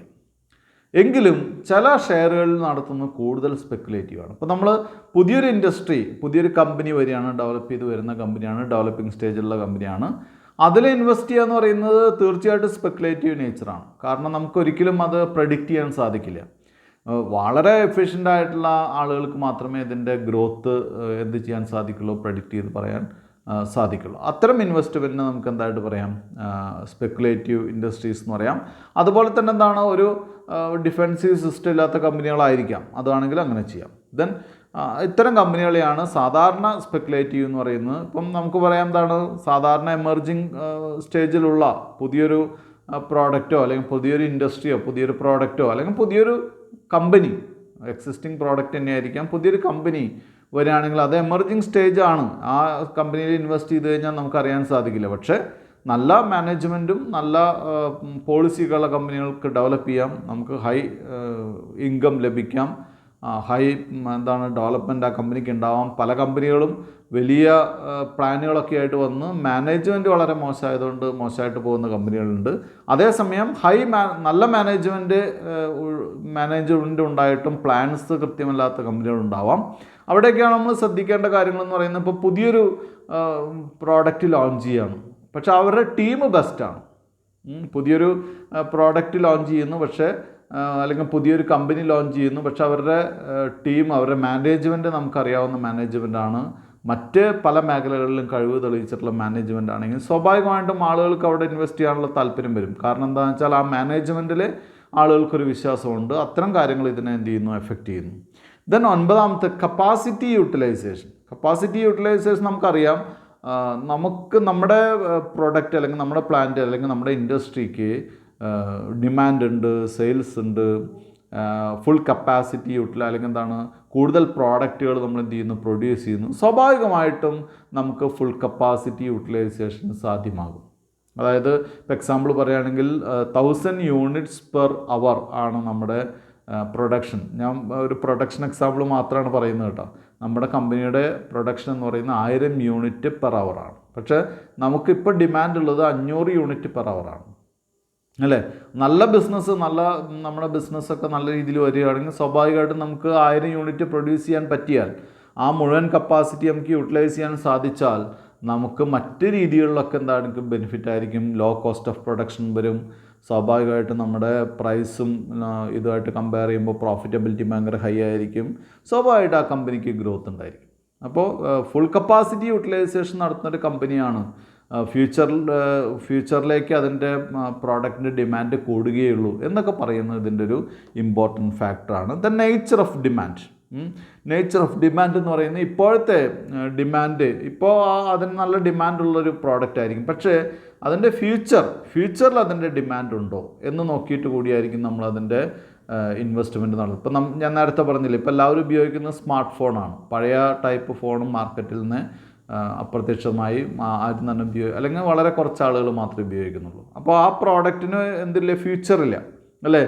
സ്മാർട്ട് ഫോൺ തന്നെ ഓരോ അതിൻ്റെ സോഫ്റ്റ്വെയർ മാറിക്കൊണ്ടിരിക്കുന്നു. അപ്പോൾ സ്വാഭാവികമായിട്ടും അതിന് ഫ്യൂച്ചർ ഉണ്ടോ, ഫ്യൂച്ചർ ഉള്ളൊരു പ്രോഡക്റ്റ് ആണോ എന്ന് നോക്കിയിട്ട് മാത്രമാണ് അത് നമുക്ക് എന്ത് ചെയ്യാൻ സാധിക്കുള്ളൂ, എഫക്റ്റ് ചെയ്യാൻ അല്ലെങ്കിൽ അത് ഇൻവെസ്റ്റ് ചെയ്യാൻ സാധിക്കുള്ളൂ. അപ്പോൾ അത് എഫക്റ്റ് ചെയ്യുന്ന ഫ്യൂച്ചർ ഗ്രോത്ത് എന്ന് പറയുന്നത് നേച്ചർ ഓഫ് ഡിമാൻഡ്, ഈ പ്രൊഡക്റ്റിൻ്റെ ഡിമാൻഡ് അല്ലെങ്കിൽ ഇൻഡസ്ട്രിയുടെ ഡിമാൻഡ് ഉണ്ടോ എന്നുള്ളത് നമുക്ക് നോക്കേണ്ടിയിരിക്കുന്നു. 11th point government policies. Government policy എന്ന് പറയുന്നത് വളരെ വലിയ ഒരു പോയിൻ്റാണ്. കാരണം ഗവൺമെൻറ്റിൻ്റെ 5 ഇയർ പ്ലാൻസിൻ്റെ മോഡൽസ്, 5 ഇയർ പ്ലാൻസ്, അതുപോലെ തന്നെ ഗവൺമെൻറ് പ്രയോറിറ്റീസ്, ഫിസ്ക്കൽ പോളിസീസ്, അതുപോലെ തന്നെ റിലീഫുകൾ, അതുപോലെ തന്നെ റിബേറ്റ് പോലെയുള്ള കാര്യങ്ങൾ. അങ്ങനെ ഗവൺമെൻറ്, ഇപ്പോൾ നമുക്കറിയാലോ ഗവൺമെൻറ് റിബേറ്റുകളും മറ്റ് റിലീഫുകളൊക്കെ പറയുന്നത് ചില ബാക്ക്വേർഡ് ഏരിയാസ് ഡെവലപ്പ് ചെയ്യാൻ വേണ്ടി ഗവൺമെൻറ് പറയാം. ചില പ്രോഡക്റ്റുകൾ, നമ്മുടെ ഇൻഫ്രാസ്ട്രക്ചർ ഡെവലപ്മെൻറ്റിന് വേണ്ടിയിട്ടുള്ള ചില പ്രോഡക്റ്റുകളുടെ ഡെവലപ്മെൻറ്റിന് വേണ്ടിയിട്ട് ഗവൺമെൻറ് പറയാം. ഇത്തരം കാര്യങ്ങളൊക്കെ ഗവൺമെൻറ് കൊണ്ടുവരുന്ന അത്തരം ഇൻഡസ്ട്രീസിന് ഡെവലപ്മെൻ്റ് ആയിരിക്കും. ഇപ്പം ഒരുപാട് കൺസ്ട്രക്ഷൻസിനെ പ്രാധാന്യം കൊടുക്കുന്ന, ഇൻഫ്രാസ്ട്രക്ചറിന് പ്രാധാന്യം കൊടുക്കുന്ന ഒരു ഗവൺമെൻറ് പോളിസിയാണ് വരുന്നതെങ്കിൽ സ്വാഭാവികമായിട്ടും സിമെൻറ്റ് ഇൻഡസ്ട്രി, അതുപോലെ തന്നെ steel industry,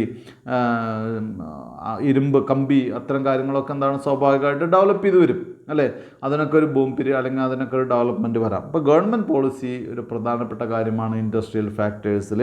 12th point, labour and other industrial problems. നമുക്കറിയാം labour and other industrial problems എന്ന് പറഞ്ഞാൽ ലേബറിൻ്റെ എഫക്റ്റ്, നല്ല ഒരു റിലേഷൻഷിപ്പാണ് മാനേജ്മെൻറ്റും ലേബേഴ്സും തമ്മിൽ എന്നുണ്ടെങ്കിൽ സ്വാഭാവികമായിട്ടും നല്ല പ്രൊഡക്ഷനും നല്ല ഗ്രോത്ത് ആ കമ്പനിക്ക് ഉണ്ടാവും. അതേസമയം സ്ട്രൈക്കിലേക്ക് മറ്റ് യൂണിയനിസം മറ്റ് കാര്യങ്ങളിലേക്കൊക്കെ പോയി കഴിഞ്ഞാൽ സ്വാഭാവികമായിട്ടും ആ കമ്പനിക്ക് ഗ്രോത്ത് കുറവായിരിക്കും. അപ്പം അത്തരം കാര്യങ്ങൾ കൂടി നോക്കിയിട്ടാണ്, അല്ലെങ്കിൽ അത്തരം കാര്യങ്ങൾ കൂടി ഇൻഡസ്ട്രിയൽ ഗ്രോത്തിനെ അല്ലെങ്കിൽ ഇൻഡസ്ട്രിയൽ ഫാക്ടേഴ്സിനെ എഫക്റ്റ് ചെയ്യുന്ന ഇൻഡസ്ട്രിയൽ ഫാക്ടേഴ്സിൻ്റെ ഭാഗമാണ്. 13th പോയിന്റ്, മാനേജ്മെൻറ്റ് എന്ന് പറയുന്നത് വളരെ വളരെ പ്രധാനപ്പെട്ട ഒരു ഭാഗമാണ്. ഞാൻ നേരത്തെ പറഞ്ഞ ഒരു നല്ല ഗ്രൂപ്പാണ് ഇത് മാനേജ് ചെയ്യുന്നത്, കമ്പനി മാനേജ് ചെയ്യുന്നത്. അവർ മറ്റ് പല ഏരിയാസിലും അവരുടെ കഴിവ് തെളിയിച്ചിട്ടുള്ളൊരു മാനേജ്മെൻറ്റ് ഗ്രൂപ്പാണെങ്കിൽ സ്വാഭാവികമായിട്ടും നമുക്ക് അവിടെ വിശ്വാസ്യത കൂടും. അത് നല്ലൊരു ഫാക്ടറാണ്, നമ്മളെ ഹെൽപ്പ് ചെയ്യുന്നൊരു ഫാക്ടറാണ്, ഹെൽപ്പ് ചെയ്യുന്നൊരു കാര്യമാണ്. അതേസമയം പുതിയ മാനേജ്മെൻറ്റാണ്, അവർ എഫിഷ്യൻ്റ് ആയിരിക്കും, ഹൈലി എഫിഷ്യൻ്റ് ആയിരിക്കും, അവർ നല്ല രീതിയിൽ ബിസിനസ് നടത്തുന്ന അല്ലെങ്കിൽ നല്ല പോളിസീസ് ആൻഡ് പ്രോഗ്രാംസ് ഒക്കെ ഉള്ള ആളുകളായിരിക്കും. പക്ഷേ നമുക്ക് എന്തുണ്ടായിരിക്കും, കൃത്യമായിട്ട് സ്റ്റഡി ചെയ്തിട്ട് മാത്രമേ അതിലേക്ക് പോകാൻ സാധിക്കുള്ളൂ. അപ്പോൾ നല്ല മാനേജ്മെൻറ്റ് എബിലിറ്റി ഉള്ള ആളുകളാണെങ്കിൽ സ്വാഭാവികമായിട്ടും നമുക്ക് അതിൽ ഇൻവെസ്റ്റ് ചെയ്യാൻ സാധിക്കും. അതൊരു മാനേജ്മെൻറ്റ് എന്നൊരു പ്രധാനപ്പെട്ട ഒരു ഫാക്ടറാണ്. അതേസമയം വളരെ പരിചയസമ്പത്തുള്ള മറ്റ് മേഖലകളിലെ കഴിവ് തെളിയിച്ചിട്ടുള്ള ഒരു ബിസിനസ് ഗ്രൂപ്പാണ് മാനേജ്മെൻറ്റ് എന്ന് അറിഞ്ഞാൽ സ്വാഭാവികമായിട്ടും അവിടേക്ക് കൂടുതൽ ഇൻവെസ്റ്റ്മെൻറ്റ് വരും, അവിടേക്ക് കൂടുതൽ ഡെവലപ്മെൻറ്റ് വരാനുള്ള സാധ്യതയുണ്ട്. അപ്പോൾ മാനേജ്മെൻറ്റ് ഒരു പ്രധാനപ്പെട്ട ഘടകമാണ് ഇൻഡസ്ട്രിയൽ ഫാക്ടേഴ്സിൽ. അപ്പോൾ നമുക്ക് ഇൻഡസ്ട്രിയൽ ഫാക്ടേഴ്സ് ഒന്നുകൂടി വളരെ ക്വിക്കായിട്ടൊന്ന് റീകളക്ട് ചെയ്യാം. ഒന്നാമത്തെ ഇൻഡസ്ട്രിയൽ ഫാക്ടേഴ്സിൽ നമ്മൾ പറഞ്ഞ ഒന്നാമത്തെ കാര്യം എന്ന് പറയുന്നത് പ്രൊഡക്റ്റ് ഓർ സർവീസാണ്. ഇൻഡസ്ട്രിയിൽ ഉപയോഗിക്കുന്ന, ഇൻഡസ്ട്രിയിൽ വരുന്ന പ്രൊഡക്റ്റും സർവീസും ഒരു പ്രധാന പാർട്ടാണ് ഇൻഡസ്ട്രിയൽ ഫാക്ടേഴ്സിൽ. പല ഇൻഡസ്ട്രീസും അറിയപ്പെടുന്നത് തന്നെ ഈ പ്രോഡക്റ്റിൻ്റെയും സർവീസസിൻ്റെയും പേരിലാണ്. ദെൻ എസ്റ്റിമേറ്റിംഗ് ഗ്രോത്ത് എന്ന് പറയുന്ന അടുത്ത കാര്യം, അതായത് നമ്മുടെ ബിസിനസ്സിൻ്റെ റവന്യൂ, നമ്മുടെ ബിസിനസ്സിൻ്റെ സെയിൽസ്, നമ്മുടെ ബിസിനസ്സിൻ്റെ volume of sales, units of sales, ഇത്തരം കാര്യങ്ങളൊക്കെ കൃത്യമായിട്ട് നമ്മൾ എന്ത് ചെയ്യണം, അനലൈസ് ചെയ്യണം. അതൊരു ഫാക്ടറാണ്, ഒരു ഇൻഡസ്ട്രിയൽ ഫാക്ടറായിട്ട് വരുന്നു. എസ്റ്റിമേറ്റിംഗ് ഗ്രോത്ത്, ഓരോ ഇൻഡസ്ട്രിയുടെയും ഗ്രോത്ത് എസ്റ്റിമേറ്റ് ചെയ്യുന്നത് ഒരു പ്രധാനപ്പെട്ട ഘടകമാണ്. ഇൻഡസ്ട്രി ലൈഫ് സൈക്കിൾ, നമ്മുടെ ലൈഫ് സൈക്കിൾ നമ്മൾ പറയില്ലേ, അത് മെച്യൂരിറ്റി സ്റ്റേജിലാണ്, ഡിക്ലൈൻ സ്റ്റേജിലാണ്, ഡെവലപ്പിംഗ് സ്റ്റേജിലാണ്, ഇങ്ങനെയൊക്കെ പറയുന്ന ഈ ലൈഫ് സൈക്കിൾ സ്റ്റേജസിൽ എവിടെ നിൽക്കുന്നു നമ്മൾ പഠിക്കുന്ന ഇൻഡസ്ട്രി എന്ന് പറയുന്നത് വളരെ വളരെ ഇമ്പോർട്ടൻ്റ് ആണ്. ഒരു ജനറേറ്റിംഗ് സ്റ്റേജിലാണ് നിൽക്കുന്നതെങ്കിൽ അവിടെ ആ കമ്പനിയിൽ ഇൻവെസ്റ്റ് ചെയ്യുന്ന തികച്ചും റിസ്ക്കാണ്. അപ്പോൾ ഇൻഡസ്ട്രിയൽ ഫാക്ടേഴ്സിൽ പ്രധാനപ്പെട്ട ഘടകം തന്നെയാണ് ഇൻഡസ്ട്രി ലൈഫ് സൈക്കിൾ എന്ന് പറയുന്നത്. Then raw materials and other input, raw മെറ്റീരിയൽസിൻ്റെ അവൈലബിലിറ്റി, അതർ ഇൻപുട്സിൻ്റെ അവൈലബിലിറ്റി തീർച്ചയായിട്ടും ബിസിനസ്സിനെ ബാധിക്കുന്നൊരു ഘടകമാണ്. റോ മെറ്റീരിയൽസ് ടഫായിട്ടുള്ള, ടൈറ്റായിട്ടുള്ള അല്ലെങ്കിൽ ദുർലഭമായിട്ടുള്ള റോ മെറ്റീരിയൽസ് ആണെങ്കിൽ സ്വാഭാവികമായിട്ടും അതിന് കൂടുതൽ കോസ്റ്റ് വേണ്ടി വരികയും നമ്മുടെ പ്രോഫിറ്റബിലിറ്റി അത് ബാധിക്കുകയും ചെയ്യുന്നു. പ്രൊഡക്ഷൻ കോസ്റ്റ് ആൻഡ് പ്രോഫിറ്റ്, നമ്മുടെ പ്രൊഡക്ഷൻ കോസ്റ്റും പ്രോഫിറ്റും എഫക്റ്റ് ചെയ്യുന്നു. കോമ്പറ്റീറ്റീവ് ഫോഴ്സസ്, ഒരു 5 ഫോഴ്സസ് തന്നെ കോമ്പറ്റീറ്റീവ് ഫോഴ്സസിൽ മൈക്കൽ പോർട്ടറുടെ ബുക്കിൽ കോമ്പറ്റീവ് സ്ട്രാറ്റജി എന്നുള്ള ബുക്കിൽ പറയുന്നുണ്ട്. അതിലെ പുതിയ ഈസിനെസ്, പുതിയ കമ്പനിക്ക് കടന്നു വരാനുള്ള easiness, competition level prevailing in the market, current competition level prevailing in the market, ഇപ്പോഴത്തെ മാർക്കറ്റിൽ ഉള്ള കോമ്പറ്റീഷൻ ലെവൽസ്, ദെൻ കസ്റ്റമേഴ്സിൻ്റെ പ്രഷർ, റേറ്റ് കുറയ്ക്കാനുള്ള പ്രഷർ, റോ മെറ്റീരിയൽസ് സപ്ലൈ ചെയ്യുന്ന ആളുകളുടെ പ്രഷർ, അവർക്ക് കൂടുതൽ എമൗണ്ട് ഡിമാൻഡ് ചെയ്യുന്ന പ്രഷർ എന്നുള്ള കാര്യങ്ങളൊക്കെ തന്നെ എന്തിനെ എഫക്റ്റ് ചെയ്യുന്നു? ഈ കോമ്പറ്റീറ്റീവ് ഫോഴ്സസിൽ വരുന്നു. ദെൻ സ്പെക്കുലേറ്റീവ് ഇൻഡസ്ട്രീസ് ഉണ്ട്. സ്പെക്കുലേറ്റീവ് ഇൻഡസ്ട്രി, അതിന് മുൻപ് സൈക്ലിക്കൽ ഇൻഡസ്ട്രീസ് പറയുന്നുണ്ട്.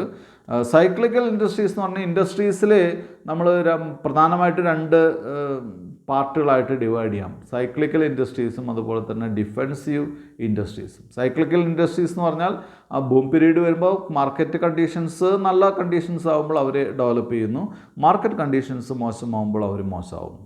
ദെൻ ഡിഫെൻസീവ് സിസ്റ്റമുള്ള കമ്പനികൾ എന്ന് പറയുന്നത് അവരുടെ പ്രോഡക്റ്റുകൾ അത്തരം പ്രോഡക്റ്റുകളായിരിക്കും, എപ്പോഴും ഡിമാൻഡുള്ള പ്രോഡക്റ്റുകളായിരിക്കും. ഇപ്പോൾ നമുക്കറിയാം കൊറോണ വന്ന സമയത്ത് എല്ലാ മേഖലകളിലും ബിസിനസ് മോശമായി. പക്ഷേ ഹൗസ് ഹോൾഡ് ഐറ്റംസ് അല്ലേ, അതുപോലെ തന്നെ ഗ്രോസറി ഐറ്റംസ് പോലെയുള്ള ഐറ്റംസിന് ഡിമാൻഡ് കുറഞ്ഞെന്ന് പറയാൻ സാധിക്കില്ല. എന്താ കാരണം വെച്ചാൽ അത് എപ്പോഴും ഡിമാൻഡുള്ള പ്രോഡക്ട്സ് ആണ്. അപ്പം ഡിഫെൻസീവ് മെക്കാനിസം ഉള്ള കമ്പനികളുണ്ട്. അവരുടെ ഡിഫെൻസീവ് മെക്കാനിസം എന്ന് പറയുന്നത് ഹൈ എൻഡിലും അല്ലെങ്കിൽ എന്താണ് നല്ല ബിസിനസ്സുള്ള സമയത്തും ഡിപ്രഷൻ സമയത്ത് അവർ ഒരുവിധം പിടിച്ചു നിന്ന് ഒരു മീഡിയം രീതിയിലുള്ള സെയിൽസും അതുപോലെ തന്നെ പ്രോഫിറ്റബിലിറ്റിയും ഡിവിഡൻഡൊക്കെ പ്രൊവൈഡ് ചെയ്യുന്ന കമ്പനിയാണ്. അത്തരം കമ്പനികളെ നമുക്ക് ബ്ലൂ ചിപ്പ് ഇൻഡസ്ട്രീസ് എന്നുള്ള വിഭാഗത്തിൽപ്പെടുത്താം. കാരണം എന്താണെന്ന് വെച്ചാൽ ഡിഫെൻസീവ് മെക്കാനിസം കൊണ്ട് അവരെ വിശ്വസിക്കാൻ പറ്റുന്നതാണ്. പല കമ്പനികളും, ഞാനിപ്പോൾ അതിൻ്റെ പേരെടുത്ത് ഇൻഡസ്ട്രീസ് ഞാൻ പറയുന്നില്ല, കാരണം ടെക്സ്റ്റിൽ പറഞ്ഞിട്ടുള്ള പോലെ.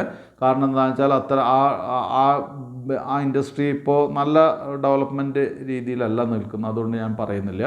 അപ്പോൾ ബ്ലൂ ചിപ്പ് ഇൻഡസ്ട്രീസ് എന്ന് പറഞ്ഞ് നമുക്ക് ഡിഫെൻസീവ് മെക്കാനിസമുള്ള ഇൻഡസ്ട്രീസിന് പറയാം. Then speculative industries. Speculative industries എന്ന് പറഞ്ഞാൽ എല്ലാം ഒരു രീതിയിൽ സ്പെക്കുലേഷനാണ്. ഷെയർ മാർക്കറ്റിൽ നമുക്ക് കൃത്യമായിട്ടുള്ള ഒരു പ്രഡിക്ഷൻ നടത്താൻ സാധ്യമല്ല. പക്ഷേ എങ്കിലും ഹൈലി സ്പെക്കുലേറ്റീവ് ആയിട്ടെന്ന് പറഞ്ഞാൽ ജനറേഷൻ സ്റ്റേജിലുള്ള ഒരു കമ്പനിയിൽ ഇൻവെസ്റ്റ് ചെയ്യുക എന്ന് പറഞ്ഞാൽ ഹൈലി സ്പെക്കുലേറ്റീവ് ആണ്. അവിടെയും ഞാൻ നേരത്തെ പറഞ്ഞ എന്താണ്, പുതിയ നമുക്കറിയുന്നൊരു മാനേജ്മെൻറ്റാണ്, കഴിവ് തെളിയിച്ചിട്ടുള്ളൊരു മാനേജ്മെൻറ്റാണ് വരുന്നതെങ്കിൽ സ്വാഭാവികമായിട്ടും ആളുകൾ അതിൽ കൂടുതൽ ഇൻവെസ്റ്റ് ചെയ്യാൻ തയ്യാറാവുന്നു. ദെൻ കപ്പാസിറ്റി യൂട്ടിലൈസേഷൻ, നല്ല ഹൈ മാർക്കറ്റും ഹൈ ഡിമാൻഡൊക്കെ ഉള്ളൊരു ഇൻഡസ്ട്രി ആണെങ്കിൽ അവിടെ ഫുൾ കപ്പാസിറ്റി യൂട്ടിലൈസേഷൻ നമുക്ക് നടത്താൻ സാധിക്കും. ദ നേച്ചർ ഓഫ് ഡിമാൻഡ്, പ്രോഡക്റ്റിൻ്റെ ഡിമാൻഡ് അല്ലെങ്കിൽ എന്താണ് ഇൻഡസ്ട്രിയുടെ ഡിമാൻഡ്, അത് വളരെ വളരെ പ്രധാനപ്പെട്ട, ഇപ്പോഴത്തെ ഡിമാൻഡല്ല, ഫ്യൂച്ചറിൽ ഡിമാൻഡുള്ള ഇൻഡസ്ട്രി ആണോ, ഭാവിയിലേക്ക് ഡിമാൻഡുള്ള ഇൻഡസ്ട്രി ആണോ എന്നുള്ളത് വളരെ വളരെ പ്രധാനപ്പെട്ട കാര്യമാണ്. ഗവൺമെൻറ് പോളിസി വളരെ ശക്തമായിട്ടുള്ള രീതിയിൽ തന്നെ എഫക്റ്റ് ചെയ്യുന്നു. പല ഏരിയാസിലും പല ഇൻഡസ്ട്രീസിനും ഗവൺമെൻറ് റിബേറ്റും അതുപോലെ തന്നെ മറ്റ് അളവുകളൊക്കെ ഗവൺമെൻറ് പ്രൊവൈഡ് ചെയ്യുന്നുണ്ട്. ആ ഇൻഡസ്ട്രിയെ ഡെവലപ്പ് ചെയ്യാൻ വേണ്ടിയിട്ടുള്ള കാര്യങ്ങൾ പ്രൊവൈഡ് ചെയ്യുന്നുണ്ട്. അപ്പോൾ അത്തരം ഗവൺമെൻറ് പോളിസീസ് നല്ല രീതിയിൽ എഫക്റ്റ് ചെയ്യുന്നു. Labour and other industrial problems and relationship with labour with മാനേജ്മെൻറ്റും ലേബേഴ്സും തമ്മിലുള്ള റിലേഷൻഷിപ്പ്, അവരുടെ പ്രോബ്ലംസ്, അത്തരം കാര്യങ്ങൾ എഫക്റ്റ് ചെയ്യുന്നു. ഒരു നല്ല റിലേഷൻഷിപ്പുള്ള ഇൻഡസ്ട്രി ആണെങ്കിൽ സ്വാഭാവികമായിട്ടും ഡെവലപ്മെൻറ്റ് ഉണ്ടായിരിക്കുന്നു. മോശം റിലേഷൻഷിപ്പാണ്, സ്ട്രൈക്ക് മറ്റുള്ള കാര്യങ്ങളാണെങ്കിൽ സ്വാഭാവികമായിട്ടും അതിന് ഗ്രോത്ത് കുറവായിരിക്കും.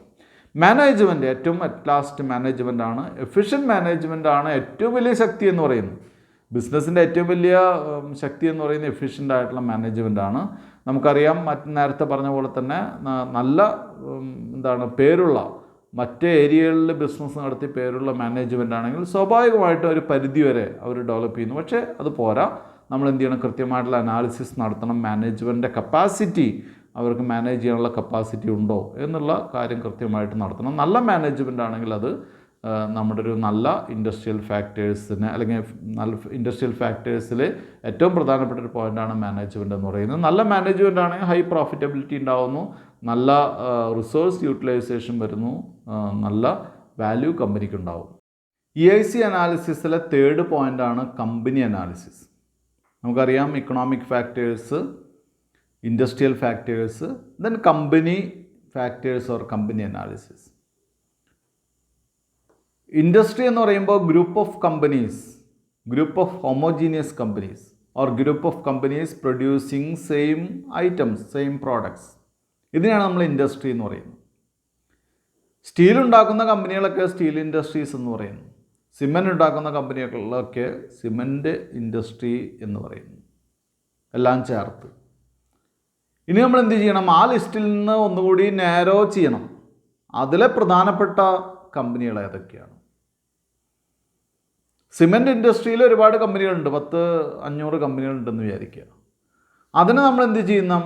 നാരോ ചെയ്യണം, അല്ലെങ്കിൽ റാങ്ക് ചെയ്യണം. ആദ്യത്തെ 10 കമ്പനികൾ ഏതൊക്കെയാണ്, അല്ലെങ്കിൽ ആദ്യത്തെ 5 കമ്പനികൾ ഏതൊക്കെയാണ്. അങ്ങനെ റാങ്ക് ചെയ്യുന്ന സമയത്ത് നമുക്ക് ഒരുപാട് ഫാക്ടേഴ്സ് നോക്കേണ്ടി വരും, അല്ലേ? ഫസ്റ്റ് പോയിന്റ് എന്ന് പറയുന്നത്, ഫസ്റ്റ് ടാസ്ക് എന്ന് പറയുന്നത് കറണ്ട് ബിസിനസ് എങ്ങനെയാണ് അവരുടെ, ദെൻ അവരുടെ കോമ്പറ്റീറ്റീവ് എൻവയോൺമെൻറ്റ് എങ്ങനെയാണ്, ഇപ്പോഴത്തെ competitive environment, current business trend എങ്ങനെയാണ്, ഇപ്പോഴത്തെ കോമ്പറ്റീറ്റീവ് എൻവയോൺമെൻറ്റ് എങ്ങനെയാണ്, ഫ്യൂച്ചർ ട്രെൻഡ് എങ്ങനെയാണ്, ഫ്യൂച്ചറിലേക്ക് അവർക്ക് ഡെവലപ്മെൻ്റ് ഉണ്ടോ. പല കാര്യങ്ങളുണ്ട് കേട്ടോ. ഒരു കമ്പനി വേറൊരു കമ്പനിയായിട്ട് കമ്പയർ ചെയ്യുന്ന സമയത്ത് പല കാര്യങ്ങൾ, പല ഫാക്ടേഴ്സ് അതിൽ വരും. ചില കമ്പനികൾ ചെറുതായി, നല്ല ബിസിനസ്സുള്ള കമ്പനികൾ ചെറുതായിരിക്കും. ചില കമ്പനികൾ ബിസിനസ്, അവരുടെ അത്ര തന്നെ ബിസിനസ്സുള്ള കമ്പനികൾ വലിയ കമ്പനിയായിരിക്കും. സ്വാഭാവികമായിട്ടും ചെറിയ കമ്പനികൾക്കുള്ള ഡെവലപ്മെൻറ്റ് സാധ്യതയേക്കാൾ വളരെ ഹൈ ആണ് വലിയ കമ്പനികൾക്കുള്ളത്. എങ്കിലും നമ്മൾ പറയുന്നത് ഇപ്പോഴത്തെ കറണ്ട് മാർക്കറ്റുള്ള കമ്പനികൾ ഏതൊക്കെയാണ്, ഫ്യൂച്ചറിസ്റ്റിക് ആയിട്ടുള്ള, ഫ്യൂച്ചർ ഡെവലപ്മെൻ്റ് ഉള്ള കമ്പനികൾ ഏതൊക്കെയാണ്. ദെൻ കമ്പനിയെ എങ്ങനെ റാങ്ക് ചെയ്യാം എന്നും ചോദിച്ചു കഴിഞ്ഞാൽ അതിൽ ഒന്നാമത്തെ പോയിന്റ് മാർക്കറ്റ് ഷെയർ ഒരു പ്രധാനപ്പെട്ട ഘടകമാണ്. മാർക്കറ്റിൽ ഇപ്പം നമ്മൾ ടൂത്ത് ബ്രഷ് അല്ലെങ്കിൽ ടൂത്ത് പേസ്റ്റ് ഉപയോഗിക്കുന്നു, അല്ലേ? മാർക്കറ്റ് ഷെയർ കൂടുതൽ ഏത് പ്രോഡക്റ്റിനാണെന്ന് നമുക്ക് പെട്ടെന്ന് സാധാരണക്കാർക്ക് ഊഹിച്ച് പറയാൻ സാധിക്കും. അതേസമയം സോപ്പ് ഉപയോഗിക്കുന്നു, സോപ്പിൻ്റെ മാർക്കറ്റ് ഷെയർ നമുക്ക് പെട്ടെന്ന് പറയാൻ സാധിക്കില്ല, അല്ലേ? ഇപ്പം ഇവിടെ ഇത്തരം കേസുകളിൽ മാർക്കറ്റ് ഷെയർ ഏത് കമ്പനിക്കാണ് കൂടുതലുള്ളത്, മാർക്കറ്റ് ലീഡർ ആരാണ്, പൊസിഷൻ ആരാണ്, ഇതിനെന്താണ് അത് എങ്ങനെയാണ്, അല്ലെങ്കിൽ market share, production position, competitive advantage. Production positioning ഉണ്ട്, ഫസ്റ്റ് നമ്പർ 1 ആണോ? പ്രൊഡക്റ്റ് പൊസിഷനിങ് ഉണ്ടല്ലോ, number 1 in the market. Competitive advantage ആർക്കാണ്, മറ്റുള്ള പ്രോഡക്റ്റുകളായിട്ട് കോമ്പറ്റ് ചെയ്ത് മുന്നിൽ നിൽക്കുന്ന പ്രൊഡക്റ്റ് ഏതാണ്. ഇത്തരം അനാലിസിസ് നമുക്ക് നടത്താം, മനസ്സിലായല്ലോ. ഇനി മറ്റൊരു കാര്യം എന്ന് പറയുന്നത് കറണ്ട് മാർക്കറ്റ് ലീഡർ ആരാണ്, ആ സെക്ടറിൽ വരുന്ന ചേഞ്ചസ് എന്തൊക്കെയാണ്, കറണ്ട് ബാലൻസ് ഓഫ് പവറിനെ എഫക്റ്റ് ചെയ്യാവുന്ന കാര്യങ്ങൾ എന്തൊക്കെയാണ്, what are the barriers to entry, ആ മാർക്കറ്റിലേക്ക് മറ്റൊരു പുതിയ ഒരു കമ്പനിക്ക് കടന്നു വരാനുള്ള ബാരിയേഴ്സ് എന്തൊക്കെയാണ്. ഇതൊക്കെ നമ്മൾ എന്ത് ചെയ്യണം, അനാലിസിസ് ചെയ്യണം. പല കാര്യങ്ങളായിരിക്കാം, മാർക്കറ്റിംഗ്, അവരുടെ സക്സസ് എന്ന് പറയുന്നത് പല കാര്യങ്ങളായിരിക്കാം. Marketing, technology, market share or innovation, പുതിയ പ്രോഡക്റ്റുകളായിരിക്കാം, മാർക്കറ്റിംഗ് ആയിരിക്കാം, അവരുടെ അഡ്വർടൈസ്മെൻ്റ് ആയിരിക്കാം, അവരുടെ ടെക്നോളജി ആയിരിക്കാം, ഇങ്ങനെ ഒരുപാട് കാര്യങ്ങളായിരിക്കാം. ഇതൊക്കെ വെച്ചിട്ടാണ് നമ്മൾ എന്ത് ചെയ്യുന്നത്, ഈ അനാലിസിസ് നടത്തേണ്ടത്. ഒരു കമ്പാരിറ്റീവ് അനാലിസിസ് നമുക്ക് എന്ത് ചെയ്യാൻ സാധിക്കും, നടത്താൻ സാധിക്കും. അതായത് ഇത്തരം ഒരു 2, 3, 4 കമ്പനികൾ എടുത്തു കഴിഞ്ഞാൽ നമുക്ക് കൃത്യമായിട്ടൊരു കമ്പാരിറ്റീവ് അനാലിസിസ് നമുക്ക് കൃത്യമായിട്ട് നടത്താൻ സാധിക്കും എന്നാണ് പറയുന്നത്, മനസ്സിലായല്ലോ. ഇനി നമുക്ക് പറയാനുള്ളത് എന്താണെന്ന് വെച്ചാൽ, ഇതൊക്കെ കഴിഞ്ഞു കഴിഞ്ഞാൽ, ഈ ഇക്കണോമിക് ഇൻഡസ്ട്രി കണ്ടീഷൻസൊക്കെ നമ്മൾ കഴിഞ്ഞാൽ, ഇപ്പോഴത്തെ പൊസിഷനും മാർക്കറ്റ് കണ്ടീഷൻസൊക്കെ സ്റ്റഡി ചെയ്ത് കഴിഞ്ഞാൽ, the company itself is analysed to determine the financial health. ആ കമ്പനിയുടെ, ഇപ്പോൾ അങ്ങനെ റാങ്ക് ചെയ്ത കമ്പനികളുടെ ഫിനാൻഷ്യൽ ഹെൽത്ത് നമ്മൾ പരിശോധിക്കേണ്ടിയിരിക്കുന്നു. ആ ഫിനാൻഷ്യൽ ഹെൽത്ത് പരിശോധിക്കാൻ നമുക്ക് സാധിക്കുന്നത് കമ്പനി പബ്ലിഷ് ചെയ്യുന്ന ഫിനാൻഷ്യൽ സ്റ്റേറ്റ്മെൻറ്റ്സിൽ നിന്നാണ് നമുക്ക് എന്ത് ചെയ്യാൻ സാധിക്കുന്നത്, ഫിനാൻഷ്യൽ ഹെൽത്ത് നമുക്ക് അനലൈസ് ചെയ്യാൻ സാധിക്കുന്നത്.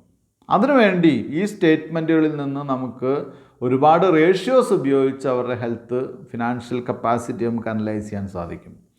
പ്രധാനമായിട്ടും 5 റേഷ്യോസാണ്, 5 കാറ്റഗറീസാണ് പ്രധാനമായിട്ടും നമ്മളിതിനെ 5 കാറ്റഗറി റേഷ്യോസാണ് പ്രധാനമായിട്ടും നമ്മൾ ഈ ഒരു കാര്യങ്ങൾക്ക് വേണ്ടി ഉപയോഗിക്കുന്നത്. പ്രധാനമായിട്ടും പ്രോഫിറ്റബിലിറ്റി ബേസ് ചെയ്തിട്ടുള്ള ratios, price, liquidity, leverage and efficiency.